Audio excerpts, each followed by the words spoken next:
What's up, everybody? It's your boy Ryan, and this is the Thunder Channel on Nootropics. Thanks so much for being with me. Hope everyone had a Merry Christmas, Happy Holidays, whatever it is that you celebrate. Hope you guys are safe leading into New Year, and that you're taking care of your body if you've overeaten and or overdrank. Want to talk about choline stacks stopping working and kind of choline mismatches, and what to do when your cholinergic, when your attempts to modify, to optimize the cholinergic system with racetams and choline sources and Noopept, etc., start failing. I'm going to tell you what you're doing wrong, and then I'm going to explain to you how to actually fix it and get yourself on an effective rotation schedule that actually makes sense so that you can continue using racetams, etc. again. In the meantime, we ran a 20% special off of everything through kind of the holiday season, and we're still running the 20% off everything. So right now you can get some pretty cheap product at livecortex.com. The coupon code is 20, it takes 20% off of everything. And by the way, including our consults, our 3.5 month and 6 month brain engineering consults. So that is the Cortex stack. That is Nootropics Ground Zero. That is the Nootropics Masterclass. That is the Viking Testosterone Protocol. And then again, lastly, that's the 3.5 month and the 6 month intensive. Now, those are normally not on sale. Those are very, very intensive, hands-on results driven, but time intensive from our perspective consults where we're really, really working to establish a lot of stacks that are tailored to your brain, fix energy issues, fix sleep issues, modify testosterone if we have to, really make you function incredibly. But they're actually on sale right now.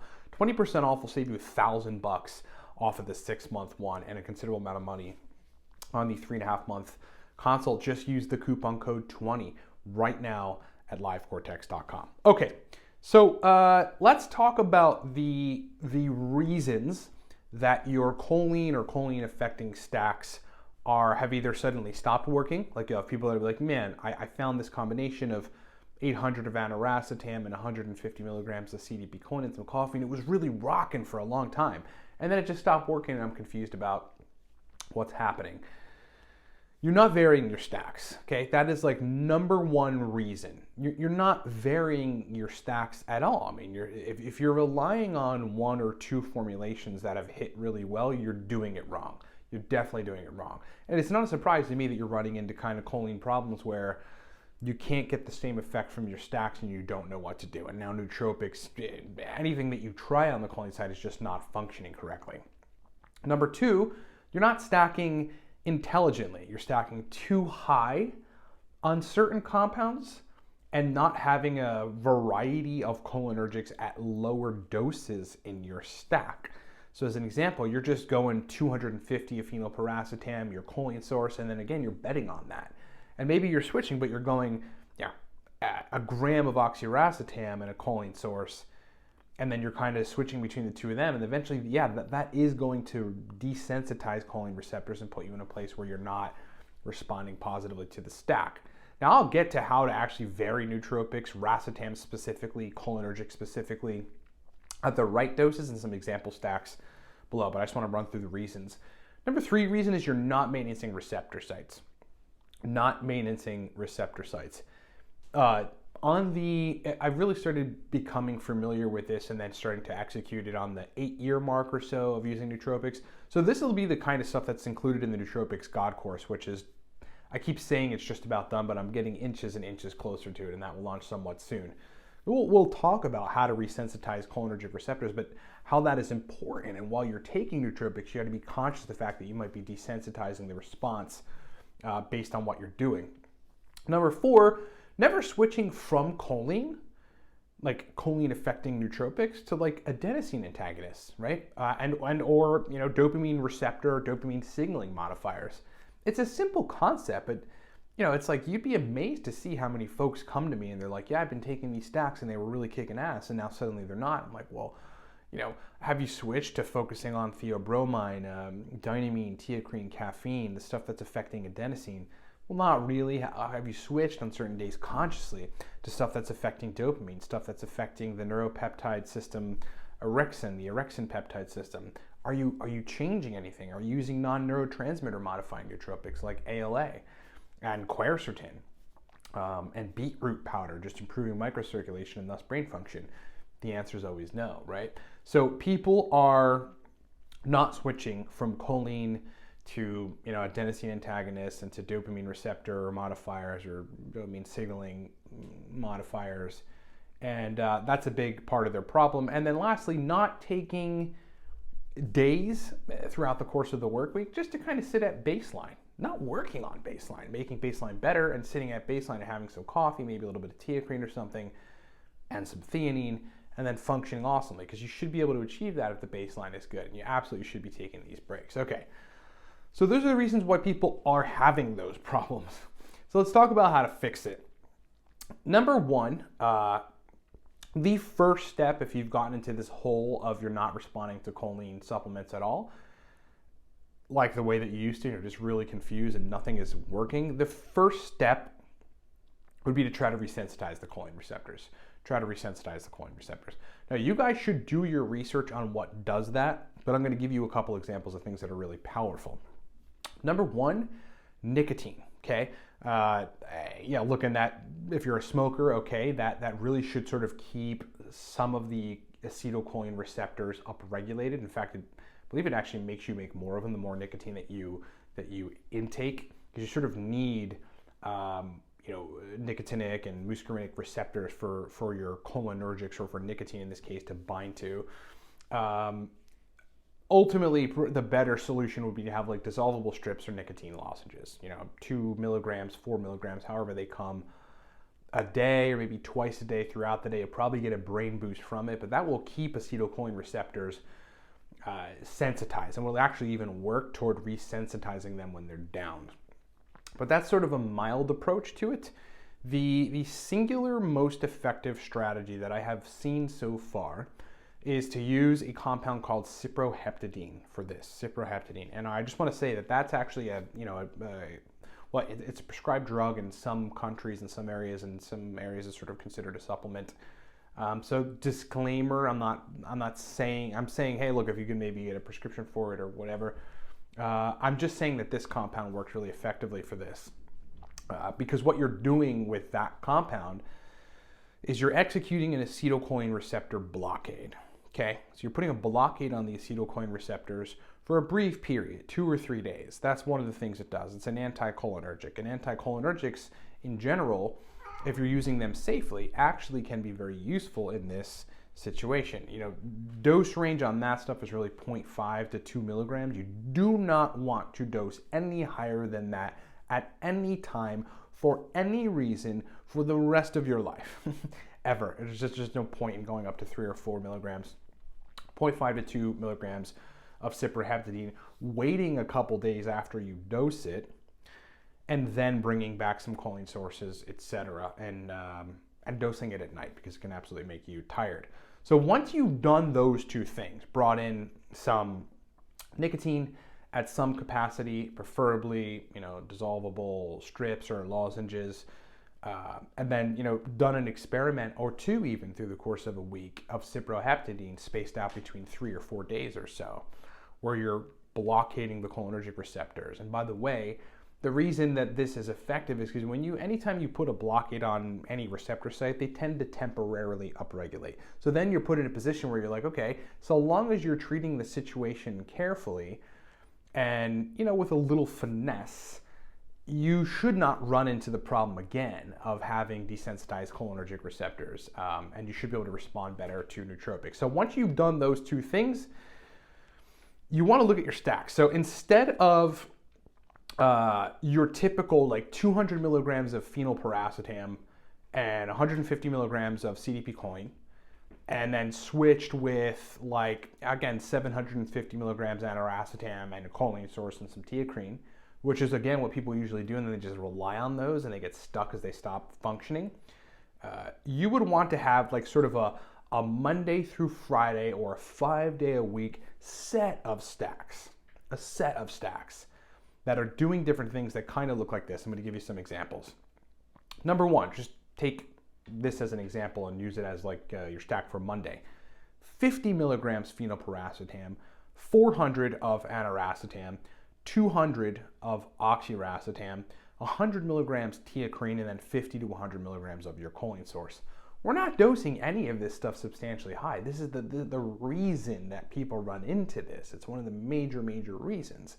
We're dosing them in modest doses with, a good bit of racetam stacked together, but not in overpowering doses that are absolutely going to desensitize the cholinergic receptors. Tuesday, you could do a gram of piracetam, 500 milligrams rather of oxiracetam, 100 milligrams of dynamine, choline source, and then 100 milligrams of theanine. Again, you're not only switching racetams here, but you're just not dosing them substantially high, and then again, thus putting yourself in a position where you can desensitize the receptor sites relatively quickly. You just don't want to do that. Wednesday, take an Amphenol stack, okay? Stop focusing on the cholinergic side, especially after you've attempted to rejuvenate the receptor function and the receptor sensitivity side of things. You don't want to come back blasting it with your usual stacks, or even blasting it with continuous racetam or choline stacks, even if they're situated well. You want to take a day off. Take an Amphenol for that day, or don't take anything that day. But for the sake of a 5-day schedule, take an Amphenol. You're working on wakefulness. You're affecting the orexin neuropeptide system. You're giving yourself a little dopamine release, and you're putting yourself in a position where you can function really well. Thursday, focus on the adenosine receptor antagonists. Don't focus on the cholinergics. Don't focus on the dopamine side very heavily. Just focus on adenosine. Take compounds like TEACRINE, like DYNAMINE, like caffeine, like THEOBROMINE. Working on, again, wakefulness, because you're blocking adenosine. I mean, that's essentially what this class of compounds is ultimately doing. And look, if you have a good baseline, you should be able to do that and function well. That's why that's always the goal. Friday, non-neurotransmitter modifying nootropics, okay? So take some ALA, maybe some quercetin, beetroot powder. Remember I did that video on a new supplement that I was taking? I actually love that stuff because it makes me feel like I'm taking a mild nootropic when I'm not taking a nootropic, because it's optimizing microcirculation and brain blood flow. That's really useful. Maybe do some meditation. Do a little exercise. Like just do something different that's focusing on baseline optimization, but still taking compounds.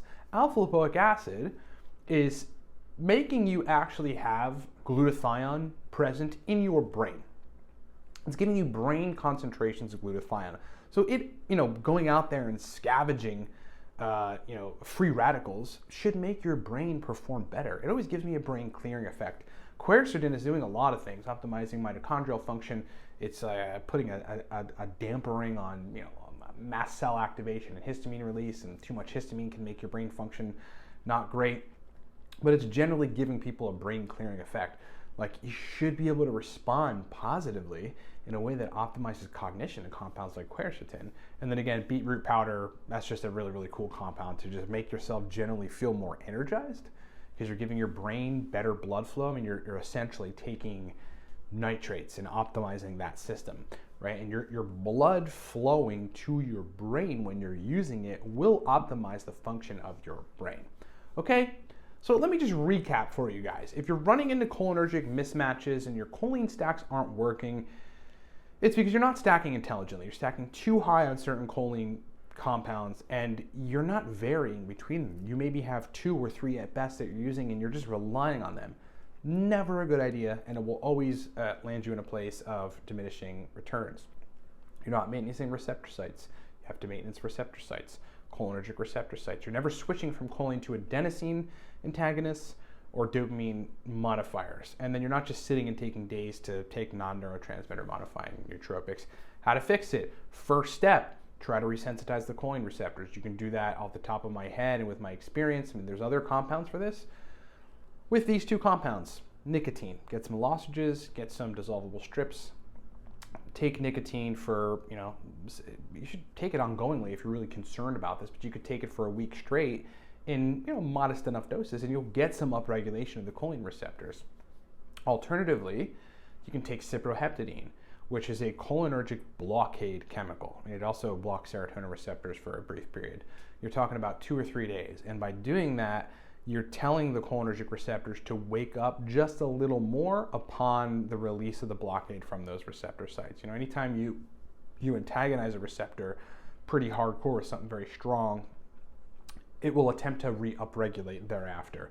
You've got to be really careful with that stuff. And again, that's a pharmaceutical compound. I'm not telling you to dose it. I'm just saying what works for this situation. 0.5 to 2 milligrams is really the ideal dose for that. Never above that. Once you've done that, you want to layer in cholinergics, but in an effective rotation schedule, an ERS, something that we infuse into our consults that we'll be teaching people how to do in the Nootropics God course, and it's something that's very, very high level. Again, on your Monday through Friday stacks, you'd want to have Monday, 50 milligrams phenylpiracetam, 400 of ANIRACETAM, 200 of OXIRACETAM, 100 milligrams TEACRINE, 50 to 100 milligrams of a choline source. Tuesday, a gram of piracetam, 500 oxiracetam, 100 of DYNAMINE, choline source, 100 of theanine. Wednesday, aphenils, lay off of the cholinergics. Thursday, adenosine antagonist, DYNAMINE, TEACRINE, caffeine, theobromine, maybe some theanine, focus on that. And then again, have a day where you're focusing on non-neurotransmitter modifying nootropics. That is the best way to systematically approach and fix that situation where you're just not responding to your choline nootropics anymore. People get into this thing of like, getting into nootropics, and look, a lot of them are choline centered. That's like 90% of them are fussing with acetylcholine. And so, but also people don't really approach it with any degree of methodology, or an inclination to have a lot of stacks on an effective rotation schedule. So they all end up in this place. And sometimes people come to me with that problem. Sometimes if they're not coming to us for consulting, I just hear about it. It just happens all the time. It's happened to me in the early days. It's kind of why I built this methodology. Using what I've laid out in this video, you can fix it. But then remember, after you break your arm and then you fix your arm because it's been in a splint or a cast or something for 5 months, when you go back to doing your thing, don't be so heavy on your arm. Be careful. And through the process, don't fuss with your arm. Let it heal. Hope that makes sense. Thanks so much for being with me. Remember, 20% off everything, livecortex.com. That is the Cortex stack. Powerful, pre-made nootropic stack. 20% off. I mean, that gets it uber cheap right now. I mean, it should be illegal. Nootropics around zero, 20% off, coupon code 20. That's a video course for people that are new to nootropics. You gotta just get it. Nootropics Masterclass, 20% off, coupon code 20. Viking Testosterone Protocol, 20% off, coupon code 20. And then lastly, probably the most money in quantity you will absolutely save in our products is doing the consults with a 20% off deal. So 3.5 months is 20% off. That is a lot off. Substantial amount of money off. So you've been waiting to do any of these consults and now you feel like you want to pull the trigger, do it now because this is ending right around New Year's. Coupon code 20. You'll save $1,000 on the 6-month program. Coupon code 20 takes 20% off. Thank you so much for watching, everybody. Thank you so much for being with me. More content to come soon. We'll talk to you next time.